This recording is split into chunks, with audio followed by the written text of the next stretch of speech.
डेरा इस्माइल खान से खबर आपको दें। टीवी 19 न्यूज़ की रिपोर्ट के मुताबिक गवर्नर खैबर पख्तूनख्वा फैसल करीम कुंडी ने गोमल जाम डैम से मुतलका ज़मींदारों को दरपेश मसले के हल की यकीन दहानी कराई है। रुकन सूबाई असम्बली सरदार एहसानुल्लाह मियाँ खेल के हमरा खसूसी वीडियो पैगाम में उन्होंने कहा, गोमल जाम डैम के गेट में दुश्वारी और उससे मुतलका काश्तकारों को अपनी फसलों को पानी देने से मुतल्लिक मसाइल की निशानदही की है।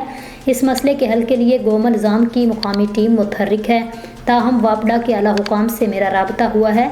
उन्होंने कहा, चेयरमैन वापडा और मेंबर पावर से बात की है। उन्होंने अपनी टीमें रवाना कर दी हैं जो आज ही गोमल जाम डैम पहुंचेंगी, काम शुरू कर देंगी। गवर्नर खैबर पख्तूनख्वा ने कहा, इलाके के ज़मींदारों को यकीन दिलाते हैं अगले चंद रोज़ में ये मसला हल हो जाएगा।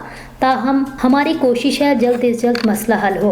उन्होंने कहा, मैं MPA एहसानुल्लाह मियाँ खेल को भी खराजे तहसीन पेश करता हूँ जिन्होंने रात गए इस मसले को उजागर किया। इंशाल्लाह जल्द ही गोमल जाम डैम से मुतलका ज़मींदारों को खुशखबरी मिलेगी। बिस्मिल्लाहिर्रहमानिर्रहीम।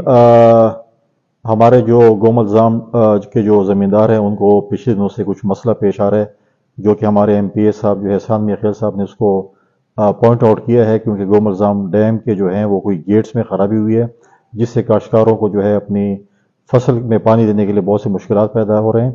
वहाँ की जो लोकल हमारी जो गोमल जाम की जो टीम है वो भी अपनी कोशिशों में लगी हुई है, लेकिन अभी हमने जो है चेयरमैन वापडा के साथ और मेंबर पावर के साथ बात की है और उन्हें अपनी टीमें जो है वो रवाना कर दी हैं और आज जो है वो गोमल जाम डैम के जो साइड पे पहुंचेगी और फिल फॉर अपना काम शुरू करेगी।